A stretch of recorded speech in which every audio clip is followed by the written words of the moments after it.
Space, the final frontier. These are the voyages of a new Trekkie. My 5-year mission to search out Star Trek media, to seek out our fans and merchandise, to boldly go where no fan has gone before.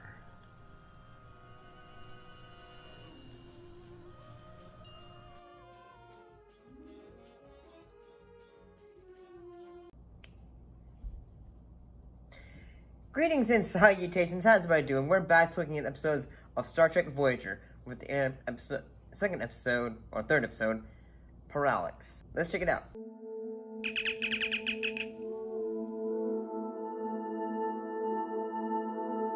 So in this episode, the starship detects a distress call and stops to investigate. A bit of, the character of, and basically there's a bit of, things going on, and, the differences between Starfleet and Maquis crew members, and as well as the character of Vilana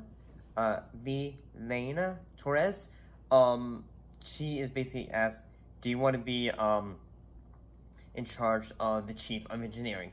And then basically, she's questioning her ability to do it, is this the right movement for me, and all that.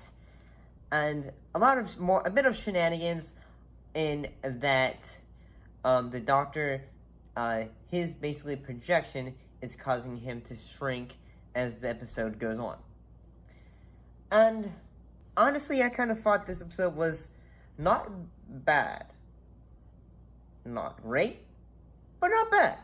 In that, I kind of like the, say, hey, who is the distress call from?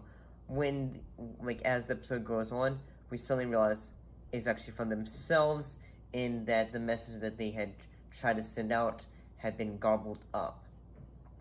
So basically, they were trying to send out the distress call, and they were the ones who could receive it.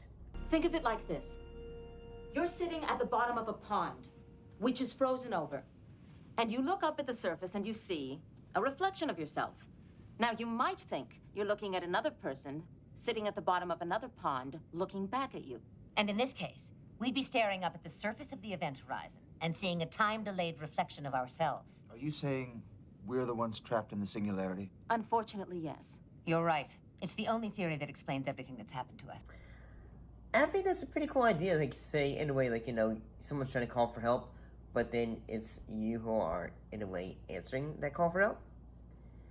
And I do kind of like the character of Torres, in this episode, in the fact that she doesn't really think, I'm not really sure that I'm fully qualified, because, her basically bit of storyline in this episode is, something that could be said as very, relatable, in that fact that, in life we all have moments of, when we question our abilities, are we good enough for this, a job that someone is suggesting that we, take over for, or are we, or in the fact, hey, the reasons why we perhaps didn't, continue on with our studies, or in the fact we didn't feel saying,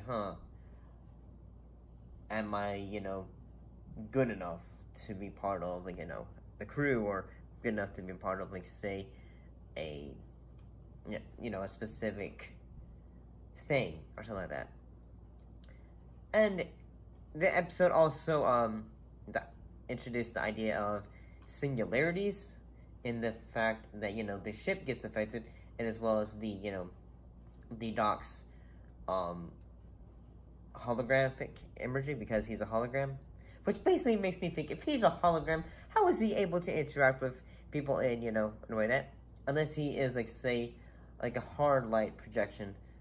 Anyway, I don't know. I've been watching too much Red Dwarf, perhaps, making me, I don't know that, but maybe this is a hologram where basically it interacts with you, and it's not like the holograms where it's say, phasing through the individuals and all that.